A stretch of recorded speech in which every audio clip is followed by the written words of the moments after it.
I was expecting a package. That is the only reason I opened the door without checking first, because the tracking notification said delivered by 7, and it was 6:53, and I had been waiting 3 days for that order. So when the knock came, I dried my hands on the dish towel, crossed the living room, and pulled the door open without a second thought. Imara and Estelle Cross were standing in my doorway in evening clothes. No call ahead, no text, just the two of them, composed, deliberate, and dressed like they had somewhere important to be after this. I read the room in the space of one breath. I stepped back and let them in. I did not offer warmth, and I did not offer an explanation for the absence of it. I simply moved to the kitchen, filled the kettle, and set it on the burner. Asked if either of them wanted water. Estelle declined with her hand. Imara shook her head without looking at me. I kept my back to them for exactly long enough to slide open my voice memo app, press record, and set the phone face up on the counter where the acoustics were clean and the angle was natural. 17 years of business meetings taught me one thing above everything else. You record first, and you ask questions later. My name is Pearline Bass. I am 61 years old. I built a property management portfolio and a construction company in Southwest Atlanta from 3 rental units and a grief I did not have time to sit inside. I have signed contracts, terminated partnerships, and restructured agreements across a boardroom table with people who believed my composure meant I was not paying attention. Every single one of them was wrong. I turned back around and leaned against the counter with my hands folded. Estelle began. She was measured, rehearsed, almost gentle, the way a person is gentle when they have practiced the tone, but not the mercy behind it. She used the word boundaries 4 times in the first 6 minutes, framed everything as healthy transitions, natural restructuring, the appropriate evolution of a mother's role once her son becomes a husband. She spoke about Coswell the way people speak about an asset being transferred, carefully, with language designed to sound reasonable to anyone who might be listening. Imara spoke twice. The first time about joint decision-making going forward. No outside input on matters that belong to their household. The second time, she used my first name. Not Miss Bass. Not anything that acknowledged 17 years of what I built or who I was in my son's life. Just Pearline, flat and deliberate, like a door being closed from the other side. Before I tell you what happened next, if you are watching this right now, drop your location in the comments. I want to know what time it is, where you are, and whether you would have kept your composure standing in that kitchen. I said very little. I studied them both. Estelle did most of the talking for another 9 minutes. The business surfaced gradually. My operational role inside Bass built, my daily access to Coswell's schedule, my position relative to the life Imara intended to build. Nothing stated crudely. Everything stated with the precision of a woman who had rehearsed this in a mirror. At the door, Estelle paused and turned back. After tomorrow, she said, you're no longer family, you're just his mother. They left. I closed the door, sat in Raymond's chair, pressed stop. I sat there for 11 minutes watching the clock without meaning to. Then I opened Coswell's name in my phone, attached the file, typed nothing, and sent it at 9:47. He read it almost immediately. 3 dots appeared, disappeared. Nothing came. I set the phone face down on Raymond's armrest and did not touch it again that night. Coswell's silence followed me all the way to Stonecrest. I dressed that morning the way I dress for anything requiring me to hold myself together in public. Carefully, deliberately, with the kind of attention that keeps your hands occupied, so your mind does not wander somewhere dangerous. I arrived at the venue at 10:40 and took my seat near the aisle on the groom's side, close enough to see everything. far enough back to disappear if I needed to. The venue was beautiful. I will give Estelle that much. Ivory chair dressings tied with cream ribbon, white roses spilling from low centerpieces, a live band running a soft sound check near the far wall, 2 coordinators moving briskly between rows with clipboards and headsets, a photographer already circling the room collecting the before. Estelle stood near the entrance, greeting guests with both hands, and the broad composure of a woman who believed the day already belonged to her. I watched her work the room and said nothing. All morning, 3 memories kept returning, whether I invited them or not. The first was a dinner at Coswell's townhouse 14 months earlier. Small gathering. Easy conversation. Imara mentioned a contractor decision connected to Bass Built, as though the outcome had already been settled privately beforehand. Coswell went quiet for half a beat, lifted his glass, changed the subject smoothly enough that only somebody watching closely would notice. I noticed. The second memory came from a Sunday gathering at my sister's home the previous spring. Imara told 2 women near the kitchen that Coswell preferred to keep family time more contained these days. Pleasant tone, small smile, the careful language people use while establishing boundaries they have not officially announced yet. Coswell was in the next room. He did not correct it.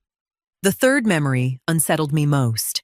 A contractor called me directly about material figures tied to a Bass-built project I had not even been briefed on yet.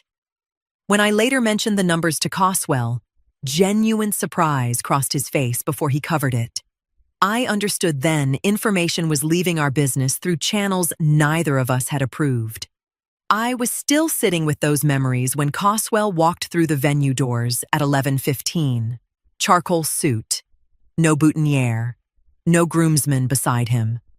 A conversation near the entrance stopped halfway through a laugh when people realized he arrived alone. He paused at the guest registry table, picked up the pen, and signed his name in the deliberate handwriting Raymond passed down to him. The kind that takes its time because it means what it says. Then he turned toward the seating area. Not the preparation suite, not the groom's room upstairs, the seating. He walked calmly to the 3rd row and sat down on the groom's side with both hands folded in his lap. I stopped breathing for a moment. One of the coordinators immediately crossed the room toward him, wearing the fixed smile professionals use when something has shifted unexpectedly, but they are trying not to alarm guests. She bent down beside him. He answered quietly. Whatever he said made the smile disappear from her face before she straightened and walked quickly toward the pastor. The whispers started within minutes. The best man reached him first. Conversation brief. Tense shoulders. No visible argument. But when the best man stepped away, he dragged one hand across his mouth like somebody trying to process information too quickly. The groomsmen gathered near the back wall. Guests began turning in their seats. Near the front, Estelle's smile tightened for the first time all morning. I learned later Coswell had texted Imara before sunrise asking to speak privately before the ceremony.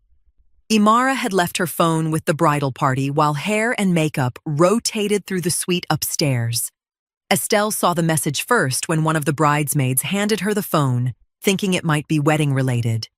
Imara never saw it. One more calculation. One more thing Estelle would later regret. Upstairs, the first report was dismissed entirely. Then a bridesmaid returned pale and unable to explain properly what she had just seen downstairs. The hallway outside the bridal suite went silent, and Imara slowly rose from the makeup chair. He stood when the murmuring reached its peak. I watched Coswell rise from the 3rd row with the measured stride I recognized from every boardroom negotiation we had ever sat through together. Not rushed, not hesitant. The walk of a man who had already finished the argument inside himself and was simply arriving at the conclusion. The pastor stepped slightly aside without being asked. The band stopped mid-note so abruptly the keyboard player hit a wrong chord trying to pull back. 220 people turned in their seats at once, and the room shifted into the specific kind of silence that happens when everyone understands simultaneously that something irreversible is about to occur. A bridesmaid appeared halfway down the staircase leading from the upper suite, paused when she saw Coswell at the altar alone, then turned and hurried back upstairs without saying a word. Coswell stood at the front and did not perform a single second of what followed. He said he owed everyone an honest minute before they gave more of their day to a ceremony he could not in good conscience continue. He said it plainly, no trembling, no dramatic pause. Just a man standing in a room full of people telling the truth at considerable personal cost. Near the second row, somebody whispered, "Oh my God," under their breath.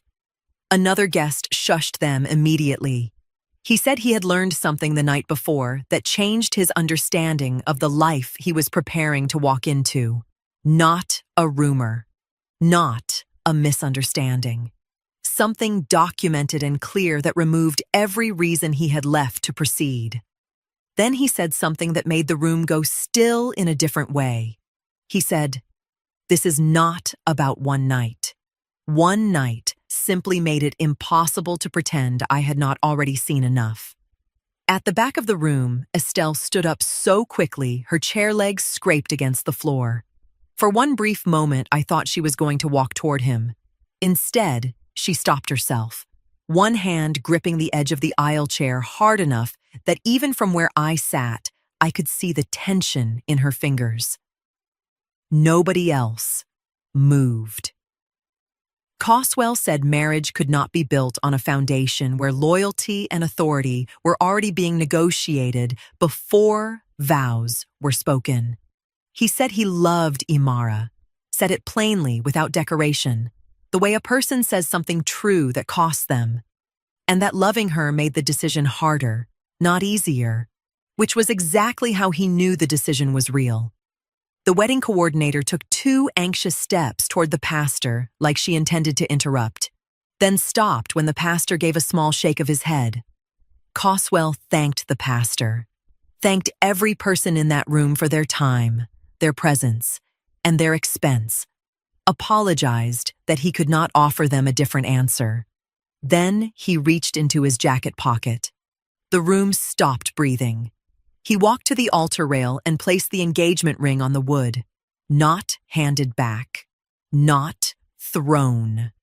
Placed. With the deliberate care of a man setting something down for the last time and wanting to do it right. The photographer lowered his camera. Upstairs, a door slammed open hard enough for the sound to carry faintly into the ballroom. That was the moment the title promised. I had come in through the side door moments before he finished. I did not know he was going to do this. I had dressed that morning and driven to Stonecrest believing I was attending my son's wedding. When our eyes met across that room, he gave one small nod. The same nod Raymond used to give me across a table when a decision had already been made, and the only thing left was to stand behind it. Then he walked out through the side doors. I followed him into the parking lot. He stood beside his truck with his back to the building, shoulders set, facing the tree line at the far edge of the lot. Neither of us spoke for a long moment. Then from somewhere inside the venue came the muffled sound of raised voices. Coswell closed his eyes briefly. The morning air settled still around us. He said, "I kept hoping you misheard what they meant." I put my hand on his arm and left it there. My phone started before I reached the car. Not Coswell, not family. The first message came from a woman I had not spoken to in 14 months, a church acquaintance who signed her text with a prayer emoji and the words, "Just checking on you." The second came from a contractor's wife I knew peripherally through a developer event 2 years earlier. The third was from my cousin in Decatur, who had not called me on my birthday in 3 years. All of them phrased as concern. All of them already carrying a version of events that had not come from me. I sat in my car in the Stonecrest parking lot, reading each message without responding. Coswell had already driven away. The venue doors were still closed behind me. The flowers inside had not even begun to wilt, and Estelle Cross had already started shaping the story. I understood then what I was dealing with. This was not a grieving mother reacting emotionally in the aftermath of humiliation. This was a prepared woman executing a response she had already imagined before the ceremony collapsed. By early afternoon, the shape of Estelle's version had reached me through 4 separate channels. The story was clean and consistent, too clean for something assembled in grief. Perline Bass was possessive, controlling, a woman incapable of releasing her son into his own life. The wedding had not collapsed because of anything Estelle or Imara did. It collapsed because a manipulative mother poisoned a 4-year relationship from the inside and finally succeeded the night before the ceremony. Nothing she said was technically actionable. No direct accusations, no profanity, no threats. Just careful atmospheric reframing delivered through trusted people to other trusted people who did not know me well enough to challenge it confidently. She selected her distribution network intelligently, people adjacent enough to matter, distant enough from me that her version arrived before my character did. Not everyone accepted it. Some people went quiet in the specific way that means they are waiting for more information before deciding what they believe. A few reached out privately in tones that told me they did not fully trust what they were hearing. But enough people absorbed Estelle's version that my phone began carrying a texture I recognized immediately. The texture of conversations where concern arrives already leaning toward judgment. Around 5 o'clock, I stopped at a grocery store near Camp Creek on my way home. Halfway down the produce aisle, I heard my name spoken softly behind me, followed by a sentence that cut off the second I turned around. The 2 women standing there smiled too quickly. One asked how I was holding up in the tone people use when they already think they understand the answer. I said I was fine. Neither woman held eye contact for very long after that. That moment bothered me more than the messages. Not because they believed Estelle completely, because doubt had already entered the room ahead of me. Imara stayed quiet through most of the afternoon. Whatever she was feeling, she kept contained. But by evening, she had aligned herself with her mother's version, not publicly distributing it herself yet, but no longer separate from it either. She was her mother's daughter in the ways that counted when pressure arrived. I did not post, did not defend myself publicly, did not call anyone asking for support. I logged every call, time, caller, content summary, screenshotted every message, created a folder on my phone before dinner, and labeled it Timeline. At 11:47 that night, Estelle posted to social media, no names, just careful language about betrayal, toxic attachment, and mothers who cannot release control gracefully. Everyone in our shared community understood exactly who she meant. The responses arrived within minutes. Sympathy, agreement, outrage from guests still replaying what they witnessed that morning. I read the post once, screenshotted it, added it to the folder, closed my phone. Then I sat in Raymond's chair and understood something with complete clarity. Estelle had already decided this was a war. She prepared her language, chose her audience, launched her first offensive before the venue finished clearing. And she believed she was dealing with a woman who would eventually collapse beneath public opinion. What she did not yet understand was who she had declared war against. Selah Murrell's office smelled like coffee and old files, and the particular stillness of a space where serious things get decided without being dramatized. I arrived Monday morning with the voice recording, the social media screenshot, my chronological call log, and a legal pad I had filled the night before while Raymond's chair held me together. Selah has been my attorney since Coswell was 19 years old. She does not perform concern. She listens, processes, and tells you exactly what you are looking at without softening it into something easier to carry. She listened to the recording twice without interrupting. Read my notes once. Folded her hands on the desk.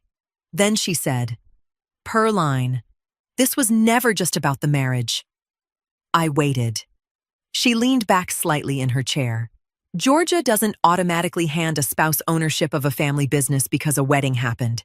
That's not how this works here, which means if Estelle understands even the basics, and I think she does, then this wasn't about immediate control. I stayed quiet. Selah tapped one finger lightly against the legal pad between us. It was about access, she said. Influence, positioning. She said it calmly, not theatrically, like someone explaining weather patterns already moving overhead. A husband doesn't have to sign over ownership for a wife to start shaping outcomes around him. It happens slowly. Conversations at home, opinions repeated often enough they stop sounding like opinions. Decisions discussed privately before they ever reach the office. She paused. I've seen businesses weakened that way without a single lawsuit ever being filed. That landed harder than anything else she said, because it sounded real, not legal, human. Selah turned her laptop slightly and replayed one section of the apartment recording. Operational decisions need healthier boundaries after the wedding. The audio stopped. Selah looked at me over the screen. That sentence wasn't emotional. It was strategic. I felt something cold settle into place inside me then. Until that morning, I had still been viewing the apartment visit partly through the lens of pride and family tension. A controlling mother, a possessive future mother-in-law, ugly behavior wrapped in polished language. But sitting across from Selah, I understood something different. Estelle had not come to my apartment reacting emotionally to a wedding. She came prepared to establish terms. The evening clothes, the rehearsed gentleness, the repeated use of the word boundaries. None of it had been spontaneous. It was positioning disguised as concern. Salah said something else before our meeting ended that stayed with me all the way home. People think control always looks loud, she said. Most of the time, it looks reasonable right up until the damage is already done. I drove back through Southwest Atlanta, replaying the past 4 years differently than I ever had before. Every casual business question Imara asked over dinner. Every moment Estelle appeared at events or conversations that had nothing to do with her. Every subtle redirection. Every small silence from Coswell when something felt slightly off, but not large enough yet to confront directly. None of it looked dramatic, standing alone. That was the point. I pulled into my parking space and sat there with both hands resting on the steering wheel. The wound was still there. I will not pretend it was not. But underneath it, something had shifted. The grief was beginning to organize itself into clarity. I was done looking at Estelle Cross as a difficult woman with boundary issues. I was finally looking at her correctly, and Estelle still believed I had not understood the game she was playing at all. Coswell's truck was already in the lot when I arrived at 7:45. I sat in my car for a moment before going inside. Not long, just enough to decide what kind of mother I was going to be when I walked through that door. The kind who asks too many questions, or the kind who shows up and lets him lead. I chose the second one. I have not always been good at it, but I have been practicing since he was 17. He was at his desk when I came in. Contractor invoices spread across the surface in the organized way he inherited from Raymond. Everything visible, nothing overlapping. He said good morning without looking up. I said good morning back and went to make coffee and did not hover. That became the shape of the weeks that followed. Coswell moved through Bassbuilt the way a man moves when he has made a private agreement with himself to keep going, regardless of what it costs him. He ran every meeting, returned every call, made sound financial decisions on 3 separate contractor negotiations without asking my input. Not because he was shutting me out, but because he was using the work the way some people use water, steadying himself from the inside out. I watched the gap between the competence and the man producing it, and said nothing. There is a particular grief that does not announce itself. It does not arrive with tears or silence or visible collapse. It arrives wearing a press shirt and correct answers, and the specific discipline of someone who has decided that falling apart is not an available option. I recognized it because Raymond wore it the year his father died, and kept wearing it until one evening he simply sat down and could not explain why he was so tired. I was not going to let Coswell get that far without knowing I saw him. 3 weeks after the wedding, I stayed late reviewing property, lease renewals, and noticed his truck still in the lot at 7 in the evening. Every other vehicle gone. I locked my office, walked outside, and knocked on his window. He looked up, unlocked the door without a word. I got in the passenger side the way I used to when he was 16 and learning to drive. Close enough to be present, far enough back to let him hold the wheel. We sat without speaking for a while. The parking lot was empty. The evening had gone soft and gray around the edges. He said, "I didn't answer your message that night because I was afraid if I started talking, I'd talk myself out of it." I did not respond. He said, "I needed the quiet to be sure it was me making the decision and not the hurt." I sat with that for a long moment. His silence the night I sent the recording had sat in my chest for weeks, like something unresolved. And in 26 words, he had answered it completely. The silence was not distance. It was the same discipline Raymond used when something mattered too much for an immediate response.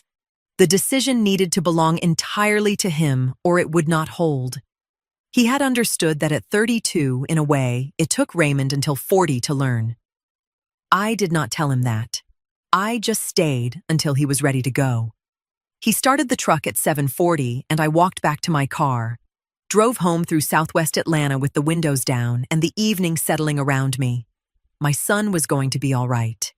But I knew as clearly as I knew anything that Estelle Cross was not finished. Coswell's grief was one front. What was building on the other front was something I had not yet seen the full shape of. The call came on a Tuesday morning from a number I did not recognize. The woman on the other end introduced herself carefully, gave her name, explained she worked in commercial real estate, and said she had looked me up because she wanted to speak to someone who would handle the information correctly without pulling Coswell into the middle of it.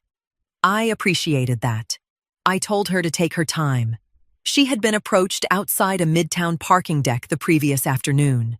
Imara had been standing near her car when she arrived back from a client meeting, not aggressively, not blocking her path, simply waiting long enough that the encounter did not feel accidental.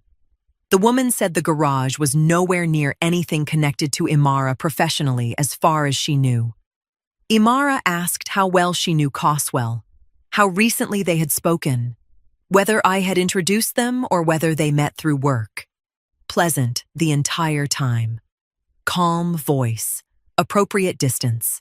The kind of conversation that feels ordinary while it is happening and unsettling 20 minutes later when you are replaying it alone at a red light, wondering why it stayed with you. I thanked her. Asked whether she would be willing to provide a written account if it became necessary. She said yes, without hesitating. I wrote down her name, the date, the location, and every detail she gave me before ending the call. Added it to the timeline folder. Kept moving.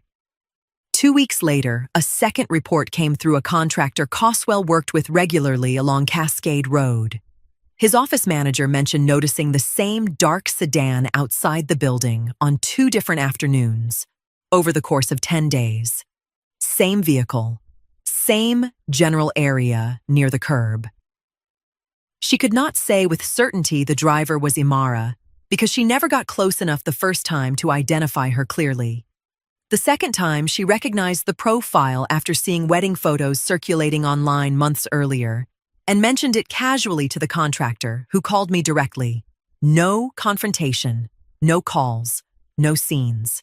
Just a repeated presence near places connected to Coswell's professional routine with enough consistency that people were beginning to notice it independently of one another. I called Selah that afternoon. Not casually. Formally. The way she had asked me to if the pattern continued. She listened without interrupting. Told me we were still below any meaningful legal threshold and that isolated observations were not enough on their own to support action. But she also said patterns matter when they repeat across unrelated witnesses who do not know each other and have no reason to coordinate accounts. She instructed me to keep logging everything with dates, locations, and contact information for anyone willing to document what they observed. Then she said something that stayed with me. Do not assume intent too early, she said. Just record behavior accurately and let the pattern establish itself. 3 weeks later, the pattern stopped feeling distant. I pulled into my Cascade Heights parking area on a Wednesday evening at 8:15 and noticed a dark, colored car idling across the street with the headlights off. I did not recognize it from the neighborhood, though that alone meant very little in Atlanta. Visitors parked there all the time. I drove past once before circling back naturally instead of pulling directly into my space. The car remained where it was. When I finally parked and checked my rearview mirror, the vehicle pulled away less than a minute later, not speeding off, not panicked, simply leaving with the calmness of someone who had finished waiting for whatever they came to confirm. I was still sitting in the car when my phone rang. Coswell. I answered immediately. He asked whether I was home yet. His voice sounded controlled in the particular way people sound when they are trying not to alarm you before they have all the facts. I told him I had just pulled in. Then he said a building maintenance worker from one of our Vine City properties had called him an hour earlier asking whether everything was all right between him and Imara, because she had apparently shown up asking casual questions about whether he still visited the property personally. My grip tightened around the phone. Different location, different witness, same behavior. Maybe coincidence had finally run out of room. I wrote down the time, the make, the color, and the 4 digits of the partial plate I caught when the headlights swept briefly across the curb turning out. Then I went upstairs and called Selah. She listened, asked 3 specific questions. Then she said something she had not said in any of our previous conversations. She said, "All right, Perline, we are not just documenting anymore." I wrote that down too. Leaford Gaines called on a Thursday morning and could not look me in the eye through the phone. I have known Leaford for 6 years. We closed 4 renovation agreements together without a single dispute. He is not a man who hides behind vague language. He says what he means and moves on. So when he called to pause the pending agreement on the Cascade Road property and used the word instability twice in the first 90 seconds, I understood immediately the language was borrowed. I asked him to define instability as it related to Bass-Built's actual operations. He could not. Said he had heard concerns from people he trusted and wanted to wait before committing further. I told him I understood and that the agreement would still be here when he was ready. Thanked him. Ended the call. Wrote it down. 2 days later, our accounting office received an anonymous complaint through the Better Business Bureau portal, questioning Bass-Built's contractor ethics and internal management practices. No specific accusation. No verifiable incident attached. Just enough vague language to force a formal response process and create a searchable public notation until the matter was reviewed. Selah handled the response personally within 24 hours. The complaint went nowhere. I logged it anyway. 3 days later, a woman on my property management team submitted her resignation by email. Short, polite, No explanation beyond pursuing other opportunities. When she came to collect her things, she would not meet my eyes. I did not press her. By then, I understood something important about Estelle's methods. People influenced gradually through concern and suggestion tend to defend the influence harder if they feel embarrassed for believing it. Pressing them only drives them deeper into the version they already accepted. I thanked her for her work, wished her well, and added the resignation to the log with the date and surrounding context. By Sunday, the temperature at church had shifted in the specific way that tells you conversations have been happening in rooms you were not invited into. A woman who had saved me a seat in the 4th row every Sunday for 2 years was already seated beside someone else when I arrived. She smiled when she saw me. The careful smile of someone quietly managing distance, while still deciding whether they feel justified doing it. I sat where I could find space and kept my face neutral. During announcements, one of the associate ministers briefly thanked members who continued supporting healthy family reconciliation during difficult public situations. Half the room looked forward. The other half looked nowhere at all. Estelle was not accusing me of crimes. She was doing something more durable than that. She was creating atmospheric doubt, the kind that never lands heavily enough to defend against directly because it rarely arrives as a complete statement. It arrives as concern, as hesitation, as lowered voices after your name enters the room. She understood exactly where the line was between troubling and actionable, and stayed on the safe side of it with practiced precision. I showed Coswell the full pattern that weekend: Leaford's call, the resignation, the BBB complaint, the church temperature, the timeline connecting all of it back to the weeks following Estelle's social media post. He sat with it quietly for a moment. Then he said, "She planned all of this before they ever came to your apartment." I told him I believed he was right. He nodded once, then said, "Then we don't react. We record." I looked at my son and understood Raymond's discipline had not skipped a generation after all. I went home that night and created a second folder separate from timeline: professional interference.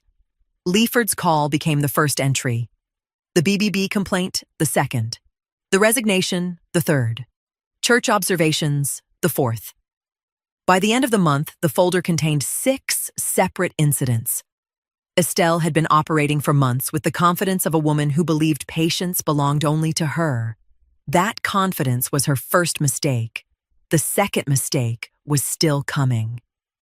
She called on a Thursday evening in early October and introduced herself the way people do when they are uncertain how they will be received.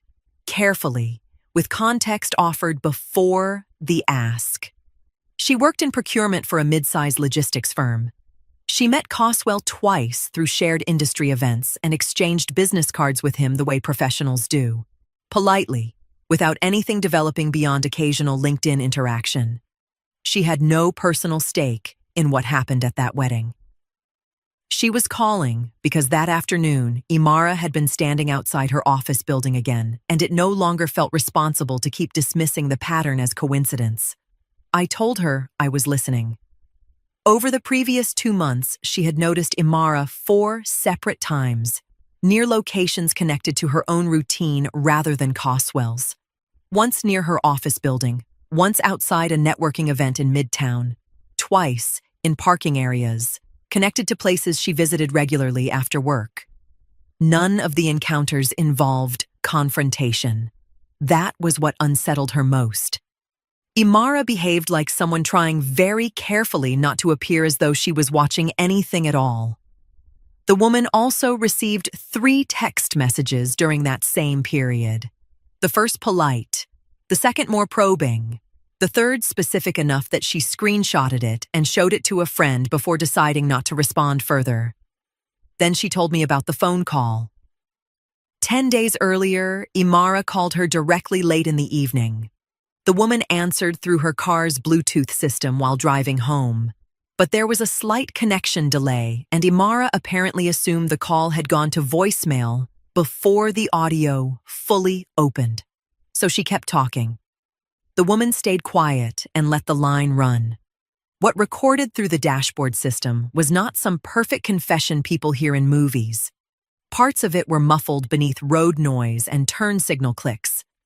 A few sentences were difficult to make out clearly, but the overall tone came through without ambiguity. Probing questions about who Coswell was spending time with, whether he had mentioned me recently, whether certain women in his professional circle were still in contact with him. Not threats.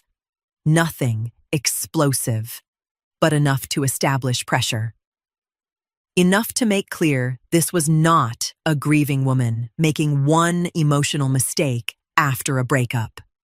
There was purpose in it, direction, patience, the particular restraint of someone still trying to control a narrative that had already slipped beyond her reach. I asked whether she would be willing to provide a written statement if necessary. She said yes, without pausing. I thanked her, wrote down everything she told me with the same precision I had used since the night I created the timeline folder. Then I called Selah before 10 o'clock and relayed the full account. Selah asked 4 questions. Said she would need the screenshots, the audio file, the written statement metadata preserved exactly as collected. Then she told me to call her Monday. That weekend, I cleared my dining room table completely. I laid everything out beneath the overhead light in chronological order. The apartment recording, every screenshot from Estelle's social media post forward, every call log, every witness note, the drive-by entries with dates and partial plates, the contractor account, the resignation, the church observations, the commercial real estate woman's written statement from 2 months earlier, and now the text messages, photographs, and imperfect dashboard audio from a woman with no connection to my family and absolutely no reason to involve herself unless what she witnessed genuinely unsettled her. I stood at the edge of that table and looked at what 4 months of documentation actually resembled when assembled in one place. Not grief, not coincidence, not isolated misunderstandings unfolding independently. A pattern, sustained, coordinated, maintained with the consistency that only exists when intention exists first. Estelle operating against my professional and social standing. Imara refusing to release surveillance over the people connected to the man who left. 2 separate tracks moving in parallel. Neither accidental, neither stopping. I sat at that table until 1 in the morning. Then I organized everything by date, created a second full copy, and stored both in separate locations. I had been documenting for 4 months. I was not documenting anymore.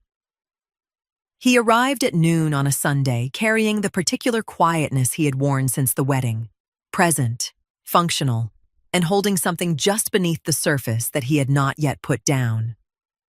I had cooked pot roast, rice, the cornbread he has eaten at this table since he was 9 years old. He sat down, served himself a reasonable plate, and ate the way a person eats when food is not what they came for.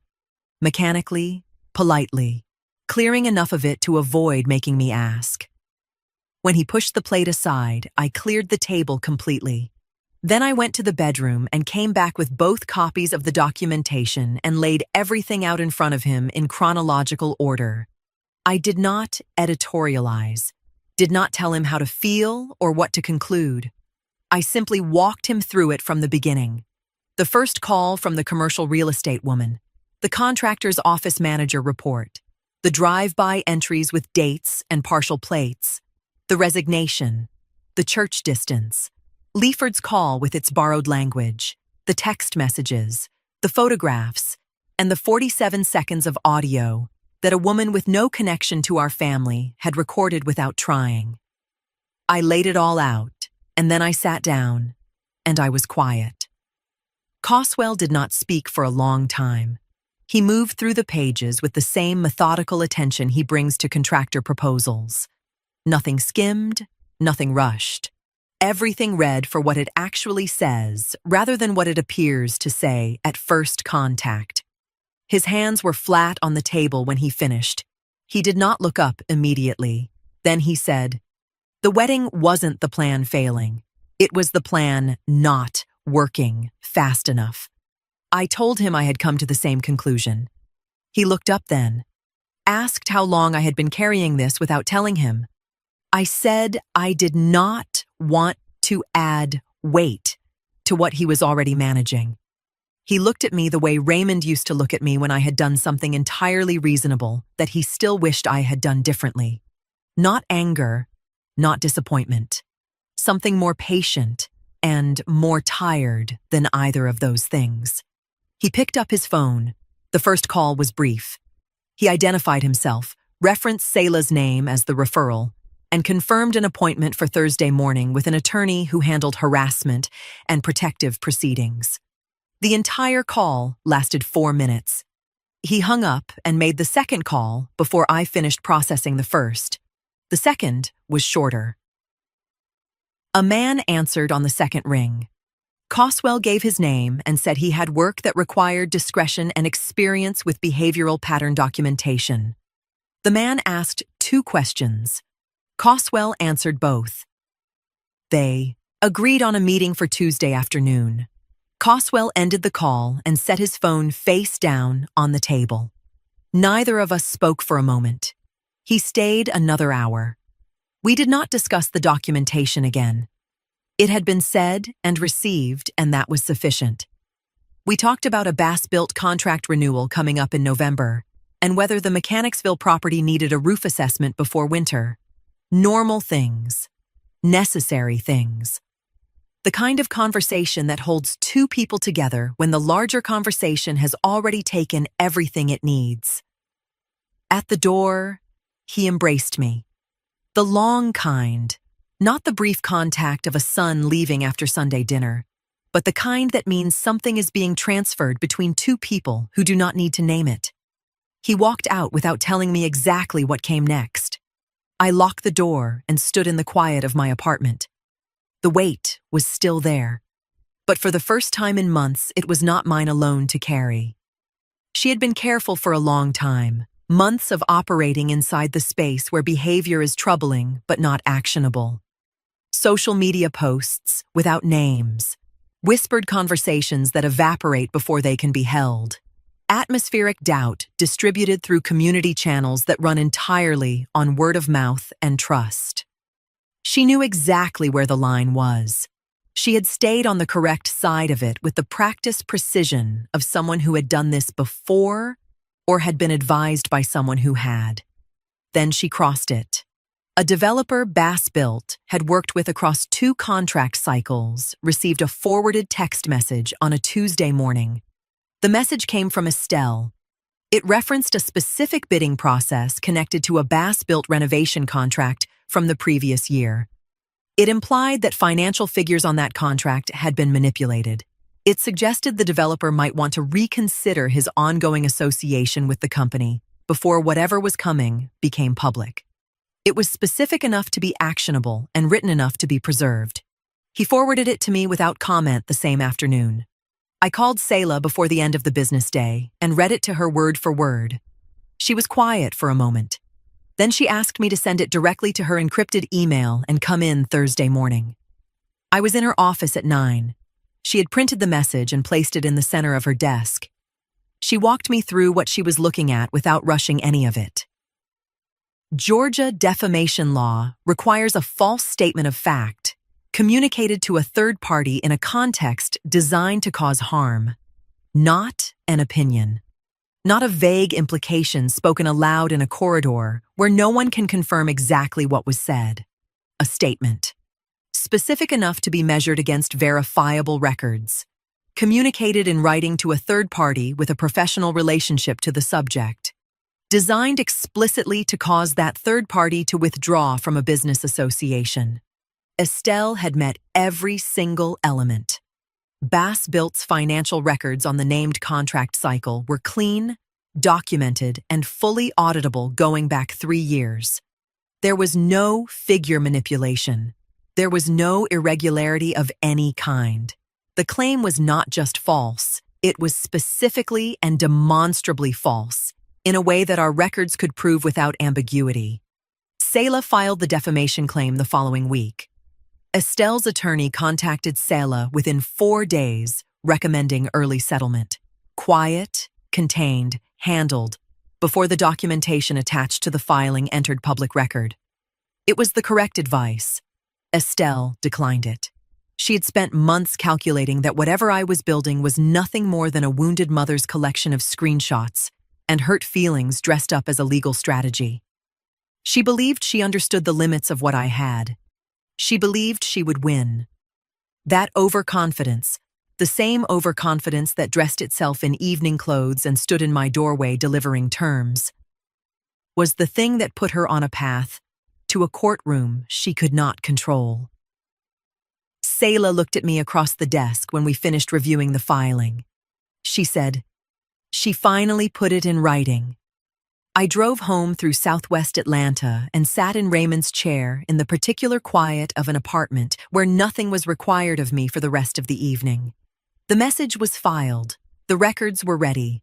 The months of documentation that Estelle had dismissed as sentiment were now attached to a legal proceeding with her name on it. The woman who came to my door believing she had already won had just handed me everything I needed to finish this. Coswell filed on a Thursday morning, and I was not there when he did it. He had not asked me to come, and I had not offered.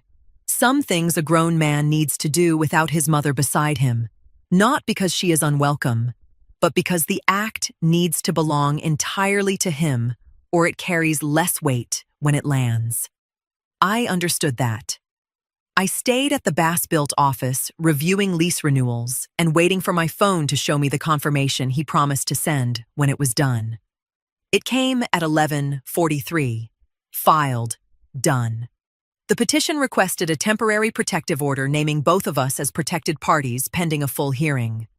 Selah had prepared me carefully for the possibility that the judge might deny it outright, delay action until a hearing, or narrow the request significantly. Georgia judges vary widely on these filings unless the documentation shows a sustained pattern rather than isolated discomfort. What Coswell's attorney submitted was 8 months of sustained pattern. Signed witness statements from 3 independent women, drive-by logs with dates and partial plate numbers, time-stamped photographs placing Amara's vehicle near locations with no professional basis for repeated presence. The dashboard audio recording. The investigator's behavioral summary documenting repeated incidents across multiple locations over several months. And the original apartment recording from the night before the wedding that started all of this. 8 months of quiet work attached to a single filing. By early afternoon, the court issued a temporary order pending formal review at the next hearing date. Limited restrictions. No direct harassment. No repeated unwanted contact. No using third parties to communicate around the order. Narrower than what Coswell initially requested, but sufficient to establish that a judge believed the documentation warranted temporary intervention until the matter could be heard fully. That mattered.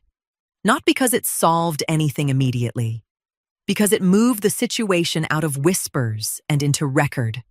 Amara was not at her registered address when the process server made the first attempt, or the second. The investigator's report had already noted she appeared to be staying intermittently with a relative after the defamation filing became public. The process server eventually reached her at her workplace on the 3rd attempt. It was procedure, not spectacle. The filing became public record by afternoon. By evening, I understood what public record actually means inside a community that had been absorbing Estelle's version of events for 8 months. People who accepted her narrative now had access to documentation she could not soften, redirect, or distribute selectively through trusted conversations. The material simply existed, dated, signed, specific, and attached to filings carrying consequences if intentionally falsified. Leaford called me at 4:37. He did not apologize directly. Leaford is not a man who approaches that word easily, and I did not need him to. He said he had reviewed some information and wanted to revisit the renovation agreement. I told him Selah would send updated terms by end of week, thanked him, added the call to the log, and kept moving. Estelle issued a response by early evening. A social media statement characterizing the filing as harassment from a scorned family, unwilling to accept that a relationship had ended. She used the word scorned twice. The people who had actually reviewed the filing did not find that explanation satisfying. I watched the responses beneath her statement shift slowly across the evening. Not dramatic, not explosive, simply quieter and less certain than they had been months earlier when her version moved uncontested. I sat in my apartment that night with my phone face down on the table and thought about something Raymond told me the year Coswell was born. That the woman who waits for the right moment is not passive. She is conserving. That patience is not weakness dressed in better clothes. It is strategy that has not shown its full face yet. I had been conserving for 8 months. The expenditure was just beginning. Civil cases do not move the way people expect them to. There is no single moment where everything breaks open. No dramatic confrontation across a courtroom where the truth arrives like a verdict before the verdict. It moves the way water moves through old infrastructure, steadily, without announcement, finding every crack that was always there and widening it by degrees until the structure can no longer hold what it was built to hold. Discovery requests went out in January. What came back was not one devastating document. It was an accumulation, the same way my documentation had accumulated, of forwarded messages, call records, and written communications that told a story fundamentally inconsistent with the version Estelle had been presenting to anyone willing to listen for the past 8 months. The first person to come forward was the woman who had left my property management team without meeting my eyes. She contacted Selah directly, said she had been thinking about it since the restraining order filing became public and had decided she could not stay quiet about what she knew. Estelle had reached her multiple times over several weeks before her resignation. Not once, multiple times. With specific claims about my management practices framed as insider knowledge from someone with direct access to the situation. She had believed it. She did not believe it now.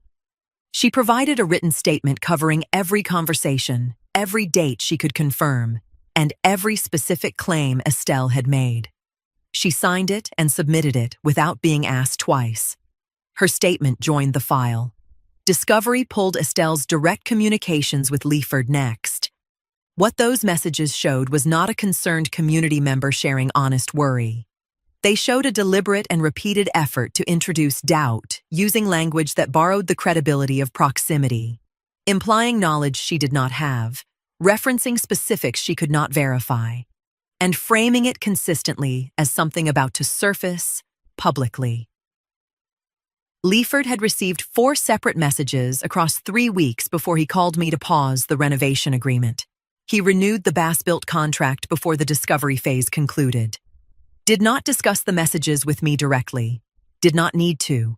The record spoke for itself.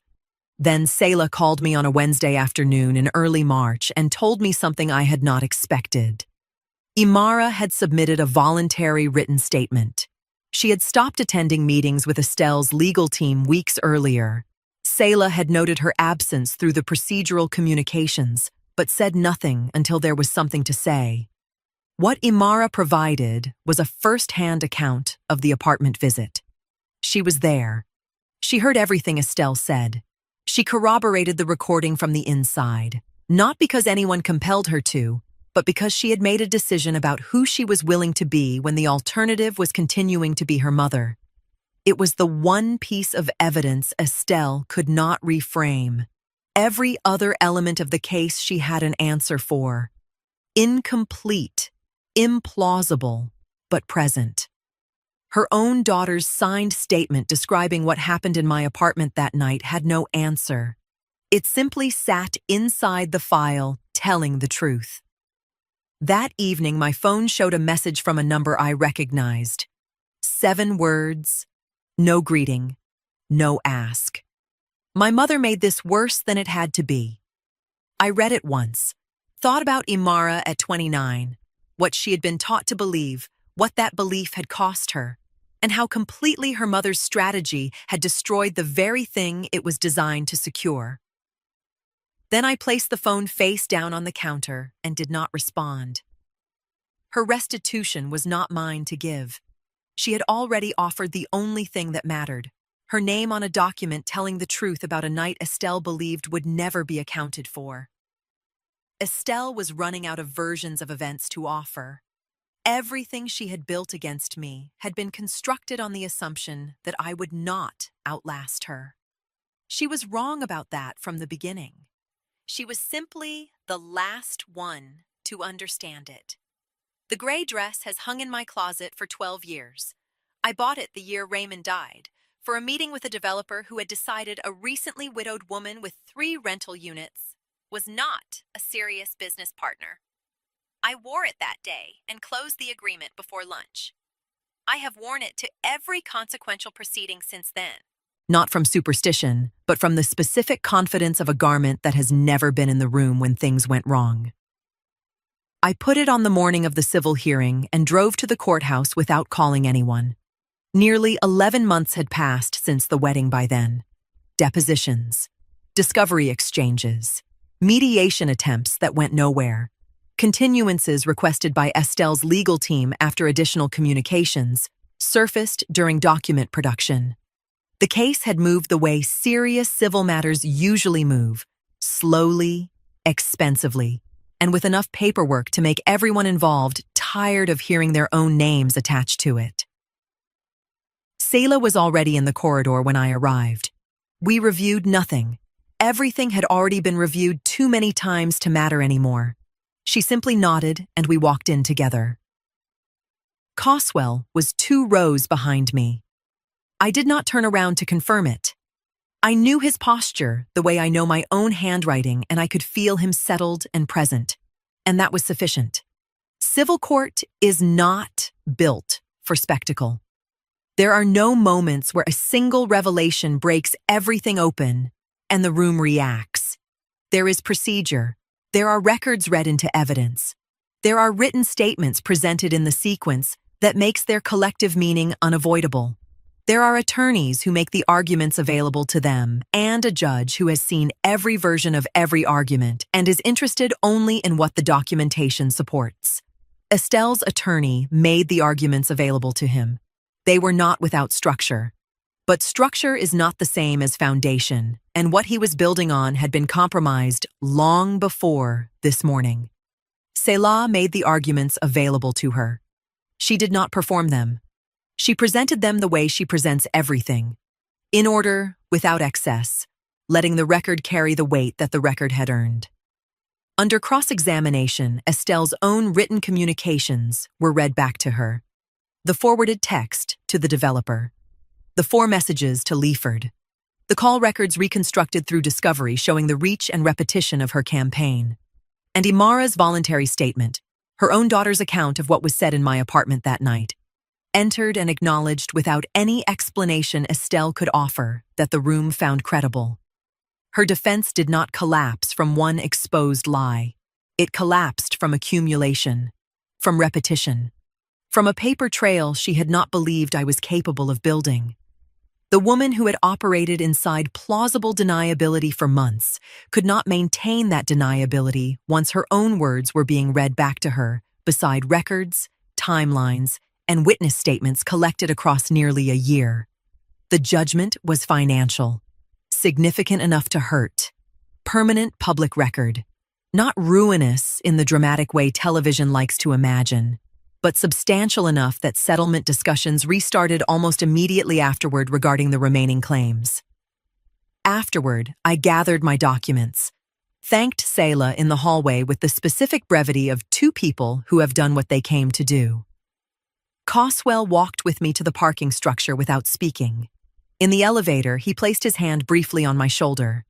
I put my hand over his for a moment. The doors opened, and we walked to our cars. I did not look back toward the courthouse entrance. I learned later that community members who had followed the case watched Estelle exit alone. No family beside her. No victory in the way she carried herself. Just a woman in a good blouse walking to her car with the particular silence of someone who has run out of versions of events to offer. She did not lose one hearing. She lost the architecture she had spent years constructing around herself. I had already turned toward my own car before she reached hers. There was nothing left to watch. More than a year has passed since I opened that door expecting a package. I stand at the window of the same Cascade Heights apartment where two women arrived in evening clothes, believing they had already decided how my story would end. The evening light settles into the trees along the road the way it does in this part of Atlanta in the fall, turning ordinary things softer around the edges. I have lived in this apartment for 11 years. I chose it deliberately when I could have afforded something larger because Raymond always said the right space is the one that holds what matters without requiring you to fill the rest. I have never needed to fill the rest. Bass-built is intact. 11 properties intact. The operating agreement bearing Raymond's name on the foundation document and Coswell's name beside mine is intact. Nothing restructured, nothing surrendered, nothing negotiated away slowly at a dinner table under the weight of somebody else's influence. I think about Estelle sometimes, not often and not with cruelty. Just the reflection of a woman who watched a long-running calculation finally meet its own arithmetic. The judgment did not destroy her life. Real life is rarely that theatrical, but it destabilized the thing she valued most. The appearance of authority, the community confidence, the carefully maintained image of a woman who always seemed connected to the right people and the right information. That kind of damage does not disappear quickly in Atlanta. Imara stepped away from her mother quietly and completely. I have not seen her in almost a year. Once, 3 months after the hearing, I saw her across a grocery store parking lot near Camp Creek. She saw me too. Neither of us walked toward the other. Some distances announced themselves without words. Coswell is 33 now. What those months did to him was not close him, but they left a mark. There are moments even now when his instincts arrive before his trust does. He asks more questions than he used to, reads contracts slower, watches people longer before relaxing around them. Some lessons cost too much to leave cleanly behind once you have paid for them in full. Still, he built himself back carefully. He threw himself into Bass-built through the hardest months, and the business grew because of it. Not despite the difficulty, but through the discipline the difficulty required. There is a woman in his life now. She came into it slowly and at her own pace. Several months in, she asked if she could meet me. Not to be evaluated, she told him, just to understand the family she might one day become part of. She and I had coffee at this table 3 weeks ago. She asked questions that were curious rather than positioned. She listened without calculating. She left without trying to secure anything except the conversation itself. I recognized the difference immediately. Every question Imara ever asked in this apartment had a destination. This woman's questions were simply questions. I turn from the window and my eyes settle on Raymond's chair. The armrests worn where his hands rested. The fabric I never replaced because some things should remain exactly as the person you loved left them. Not from grief, but from respect for what carried you when life became heavier than expected. There are still nights I lock the deadbolt and pause for an extra second before walking away from the door. Not fear, not bitterness, just memory. Raymond started with 3 units and called it a foundation. He left before he could see what it became. But he left it to the right woman. And the right woman left it to the right son. And no one who walked through that door in evening clothes with a prepared speech was ever going to change that. I do not need to say, I won. The 11 properties say it. The operating agreement says it. Coswell's name beside mine on something still standing says it. Some things do not need a closing line. They just need to still be there.